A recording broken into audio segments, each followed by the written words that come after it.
जब भी जहाँ भी आवश्यकता होती है, जिस रूप में भी संसार के उन क्षेत्रों में जहाँ हम स्थूल रूप से नहीं पहुँच पाते हैं, सच्चे अर्थों में, सच्चे मन में पतंजलि का प्रतिनिधित्व करने का काम श्रद्धेय स्वामी जी करते हैं।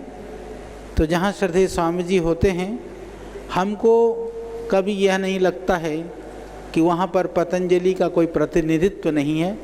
ऐसे श्रद्धेय मुनि जी महाराज को मैं बहुत ही श्रद्धा के साथ में, और ये भी बाल ब्रह्मचारी हैं, ये बाबा जी बन गए थे। और थोड़ी सी बात और रहस्य की बता दूं, इनकी पारिवारिक पृष्ठभूमि वो वैदिक सिद्धांत अवलंबी घर से ही श्रद्धेय स्वामी जी का है। मूल एक ही है, ऋषि दयानंद जड़ में है, उस ऋषि दयानंद की परंपरा के श्रद्धेय स्वामी जी हैं, पर उस परंपरा की शाखाएं पूरी दुनिया में फैली और हो रहा, पर मूल में वही ऋषि दयानंद की शक्ति काम कर रही है। ऐसे श्रद्धेय मुनि जी को मैं अपने उद्बोधन के लिए आग्रह देता। कुंभ के अवसर पर बहुत साधु संत महात्मा इकट्ठे होते हैं, तो हमारी श्रद्धामयी पूज्य साध्वी भगवती जी भी उसमें अपना संदेश दे रही थी। तो वो बात मैंने इनको याद दिलाई। इस बात को मैंने कई बार कहा। देखो, एक सत्य को अनेक रूपों में हमारे शास्त्रों में भी कहा, एकम सद्विप्रा बहुधा वदन्ति। ये जो लास्ट में इन्होंने बात कही, बाकी तो सारी बातें कही। एक बात भी आपने पकड़ ली ना, क्या इसके बिना मेरा गुजारा हो सकता है, ऐसा भी आपने जीना शुरू कर दिया, तो ये भी प्रकृति की और इस समष्टि की, देश की, दुनिया की बहुत बड़ी सेवा है। ये खुद 5-7 साल में 4 साड़ी इसकी घिसती है, 4 साड़ी खाली वस्त्र की बात नहीं, हम जो भी इस्तेमाल करते हैं उससे अपना पुण्य क्षय होता है। इसलिए कम से कम बिजली, मैं इसलिए एसी नहीं चलाता, क्योंकि उससे भी पोल्यूशन फैलता है, उसका भी पाप अपने को लगता है ना। क्योंकि जहाँ भी वो बिजली पैदा होगी कोयले से या किसी भी कोई भी सोर्स से, उसमें पोल्यूशन होगा, तो उसका इस्तेमाल हम करेंगे तो हमको पाप लगेगा। कुछ भी हम इस्तेमाल करते हैं, हम जूते पहनते ही नहीं, चप्पल पहनते नहीं, खड़ाऊ पहनते हैं, क्योंकि इसमें कोई पोल्यूशन नहीं है। जमीन पर सोते हैं, कोई गद्दे की उसकी जरूरत ही नहीं है। शाकाहार में भी शाक, सब्जियां, फल, दूध, जिससे किसी प्राणी को कष्ट नहीं होता। जो भगवती जी ने बात कही कि हम मांसाहार भी करते हैं, क्या मांस खाए बिना मेरा गुजारा हो सकता है? तो फिर मैं मांस क्यों खाऊं? 40,000 बच्चे जो भूख से मरते हैं, उनके अपराधी हैं, उनके गुनहगार हैं वो लोग जो मांस खाते हैं।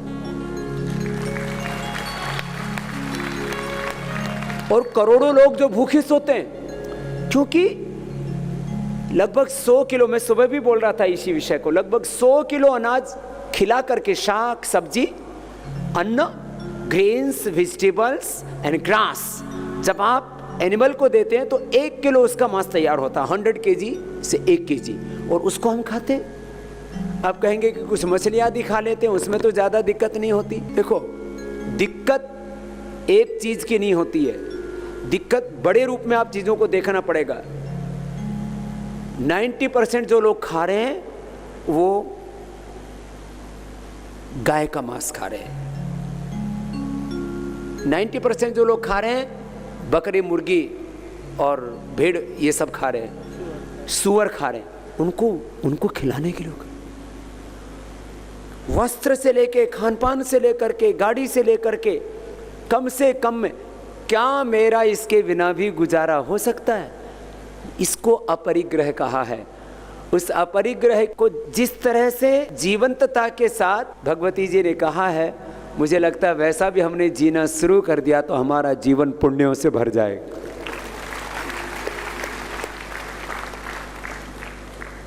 और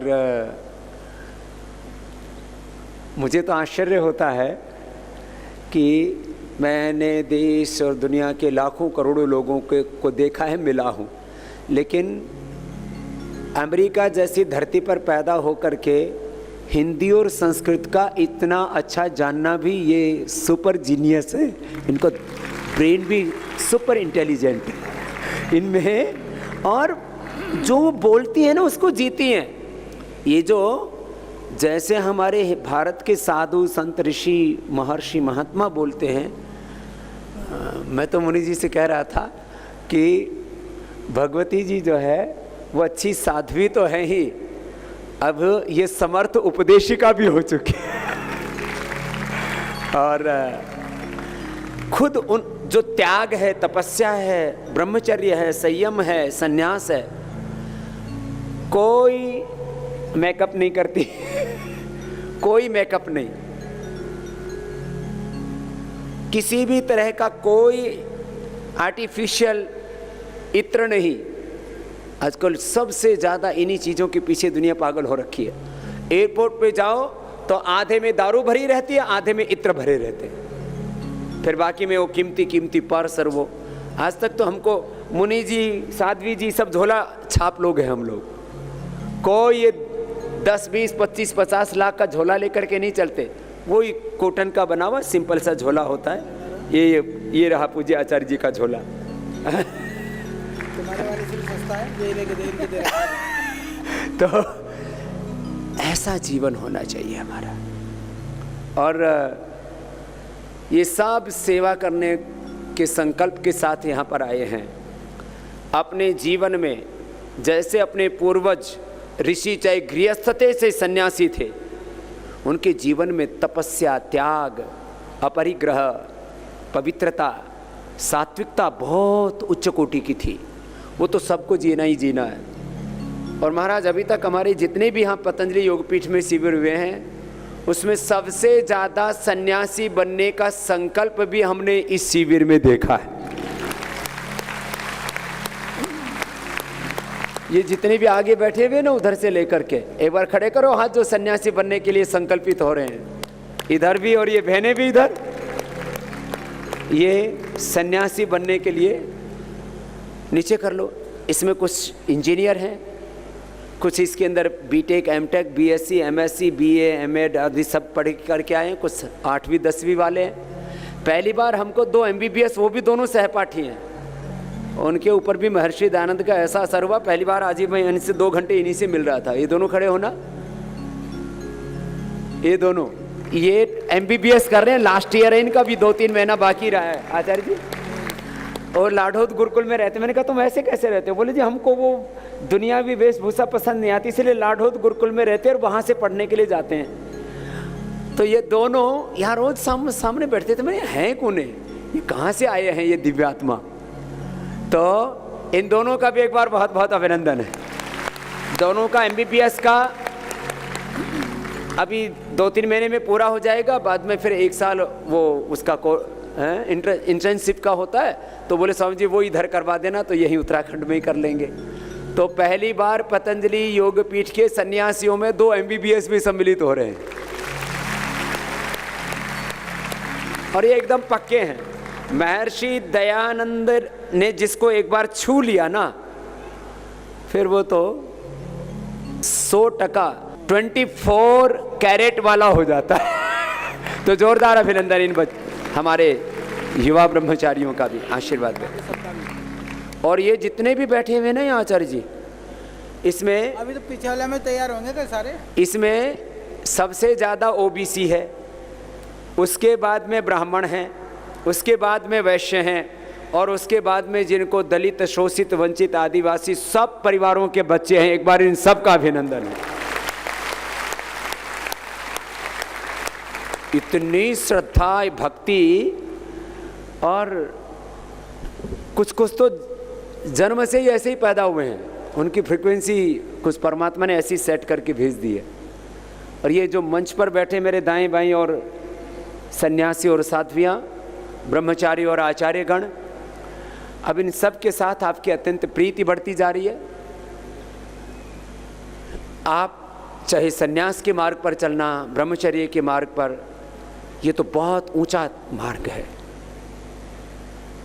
कि अंतिम तत्व है ना जीवन का, अंतिम सत्य जीवन का, the ultimate truth of life, the ultimate success of life, ultimate achievement of life, the ultimate power, peace, prosperity is the संन्यास।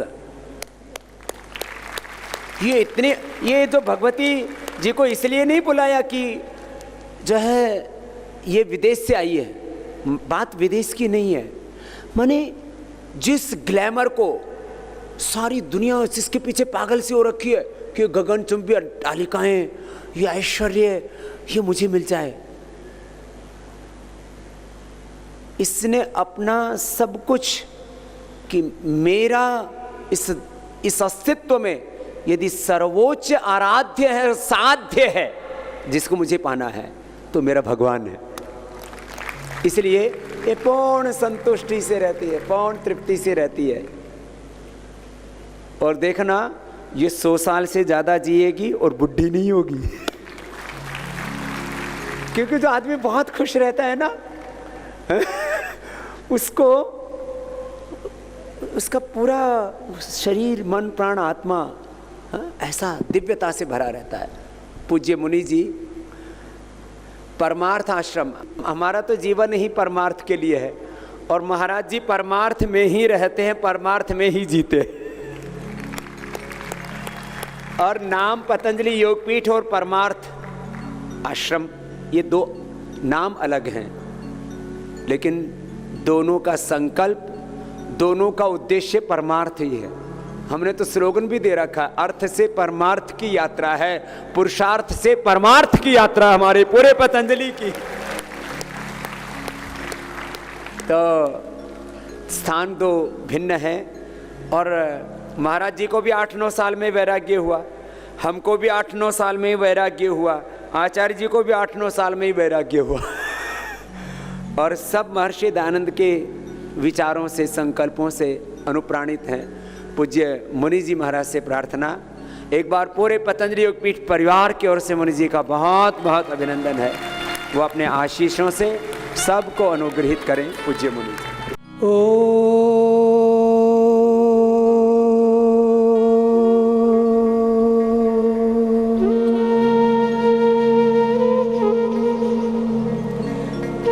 सहना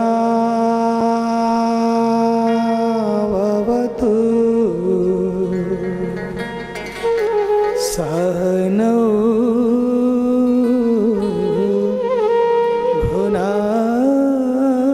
भुनाक्तु सह वीर्यं करवावहै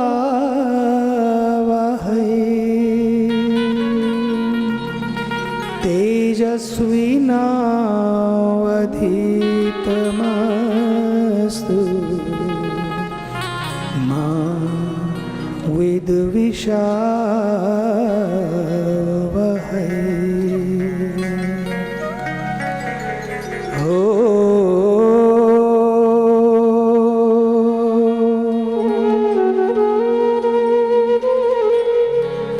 असतो मा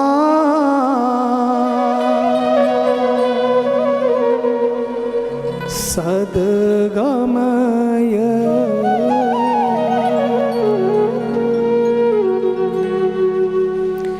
तमसो मा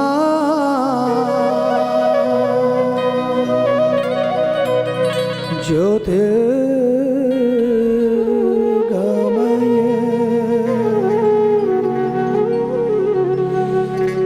मृत्योर्मा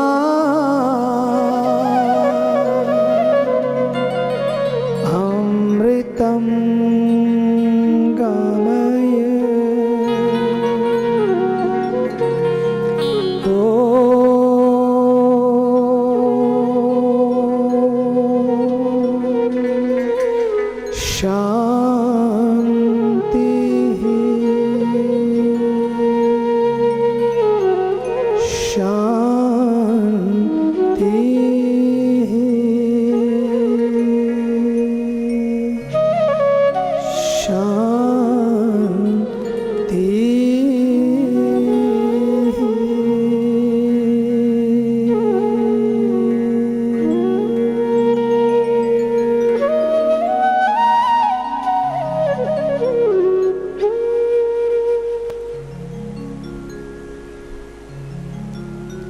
आदरणीय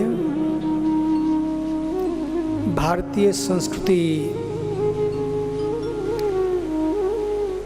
के ज्योतिर्धर, पूरे विश्व में भारतीय संस्कृति का प्रकाश हर पल हर क्षण प्रकाशित करने वाले मेरे प्रिय आदरणीय अभिन्न पूज्य स्वामी रामदेव जी महाराज,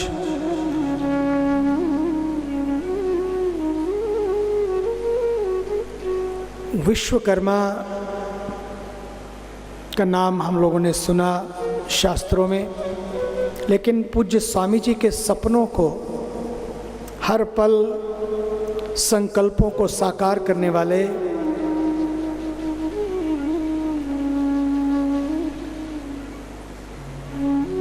आदरणीय मेरे प्रिय अभिन्न श्री आचार्य बालकृष्ण जी, भारतीय संस्कृति के आकर्षण की महिमा जिनके मुख से आपने सुनी,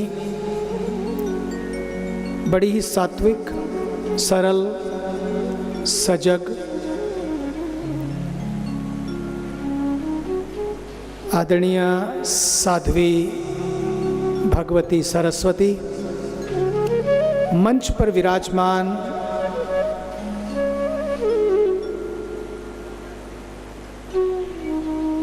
महर्षि स्वामी रामदेव जी महाराज के पावन संस्पर्श से सिंचित, उनकी साधना से प्रभु भावित सभी मेरी साध्वी बहनें और सभी मेरे प्रिय सभी संत वृंद,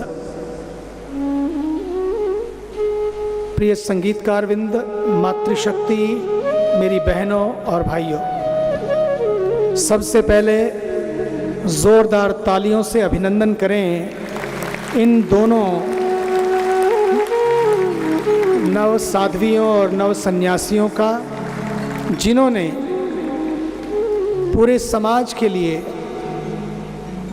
अपने जीवन और जवानी को समर्पित किया है, एक ऊंचे लक्ष्य के लिए, एक ऊंचाई के लिए। मुझे लगता है कि कई बार हम सबको पता भी नहीं होता है कि भगवान ने किस तरह से हमको एक अवसर प्रदान किया है। साध्वी जी अभी कह रही थी, ये केवल अवसर नहीं है, अवसर तो और बहुत तरह के आते हैं, ये अवसर नहीं आशीर्वाद है। कई बार अवसर विषाद को भी पैदा करते हैं, लेकिन ये ऐसा आशीर्वाद है जो केवल प्रसाद को ही पैदा करता है। जीवन को प्रसाद बनाना, फिर उस प्रसाद को वितरित करना, ये आंतरिक ईमानदारी के बिना संभव नहीं हो सकता। बुढ़ापे में जवानी की भंगिमा दिखलाना बहुत आसान है। बुढ़ापे में जवानी की भंगिमा दिखलाना बहुत आसान है, लेकिन जवानी को ही प्रभु चरणों में समर्पित कर देना, समाज के लिए समर्पित कर देना, ये आंतरिक ईमानदारी और निष्ठा के बिना संभव नहीं हो सकता है। जोरदार तालियों से इस ईमानदारी और आंतरिक निष्ठा का आप सम्मान करें। अब मैं आता हूँ, मुझे बड़ी प्रसन्नता हुई, मैं देख रहा हूँ कि समाज अंगड़ाई ले रहा है। स्वामी विवेकानंद ने कहा था कि मुझे ये समाज केवल 100 लोग दे दे तो पूरे भारत का नक्शा बदल सकता है। मुझे तो लगता है आज वो वाणी सच हो रही है। मांगना नहीं पड़ रहा है, लेकिन मिल रहा है। मिल रहा है कि ऐसे सभी युवा भाई बहन तैयारी में हैं कि अब हमें भी समाज के लिए अपने जीवन और जवानी को समर्पित करना है। ये कितनी बड़ी बात है। और मैं आपसे कह देना चाहता हूँ, हम लोग तो 8-8 साल के थे, आ गए और पक्का बता दूं, हम कोई मोक्ष की तैयारी में नहीं हैं। हमने तो पक्का किया है, भगवान से बता दिया है, हमें मोक्ष नहीं चाहिए। किसका मोक्ष, किससे मोक्ष? मैं तो वापस आ रहा हूँ, वापस आ रहे हैं। और 8 साल के थे, जंगल में पहुँचे, अब तो लगता है कि जंगल में ही जन्म हो ताकि शुरुआत और जल्दी हो, और जल्दी शुरुआत हो। क्यों? क्योंकि यही समय की मांग है। इसलिए ये पतंजलि योग पीठ केवल एक शिक्षालय नहीं है, केवल एक कोई एकेडमी नहीं है, केवल एक विश्वविद्यालय नहीं है, केवल एक योग पीठ नहीं है। सच मानिए, ये संकुल जो है, ये परिसर जो है, जीवन को प्रसाद बनाने का ये परिसर है कि जीवन कैसे प्रसाद बने, जीवन कैसे समर्पित हो। अब भाग्यशाली हैं जिन्होंने अभी हाथ खड़े किए, उनके लिए भी जोरदार तालियों से उनका अभिनंदन करें कि उन्होंने एक कदम उठाया है आगे बढ़ने के लिए। जिंदगी केवल न जीने का बहाना, जिंदगी केवल न जीने का बहाना, जिंदगी केवल न सांसों का खजाना, जिंदगी सिंदूर है पूरब दिशा का, जिंदगी का काम है सूरज उगाना। सूरज उगाना, आज सूरज उगे, इस देश को ही नहीं पूरे विश्व को आवश्यकता है। कितनी खाइयां लोग खोदते चले जा रहे हैं, कितनी दीवारें लोग खड़ी करते चले जा रहे हैं। विश्व की शक्तियां भी आज कई बार कहती हैं, आइए एक और नई दीवार बना दें। दीवार बनाने से नहीं, दरारें खड़ी करने से नहीं, बल्कि दीवारों को गिराने और दरारों को भरने का समय आ गया है। इसलिए आप जैसे जवानों की आवश्यकता है, आप जैसे युवतियों की आवश्यकता है। इसके लिए साध्वी जी कह रही थी कि लोग कहते हैं कि बहुत कुछ छोड़ दिया। देखिए, she is educated, she was graduated from Stanford, doing her PhD, came all the way to India 22 years ago with her American friends. Just imagine, one trip to India, एक यात्रा भारत की, भारत को देखा, भारत को जाना, भारत को समझा, भारत को पिया और बस संकल्प ले लिया और फोन किया माता पिता को, I have found my home. मुझे लगता है कि मेरा सच्चा घर मिल गया। ये भारत की शक्ति, ये भारत के संस्कारों की शक्ति, ये भारतीय संस्कृति की शक्ति।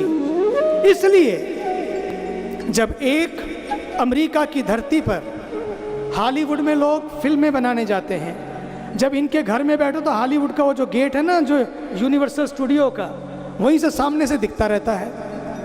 हॉलीवुड की धरती से उस यूनिवर्सल स्टूडियो में जहां लोगों का सपना होता है, लोगों का सपना तो बॉलीवुड पहुंचने का होता है, हॉलीवुड तो बहुत दूर है।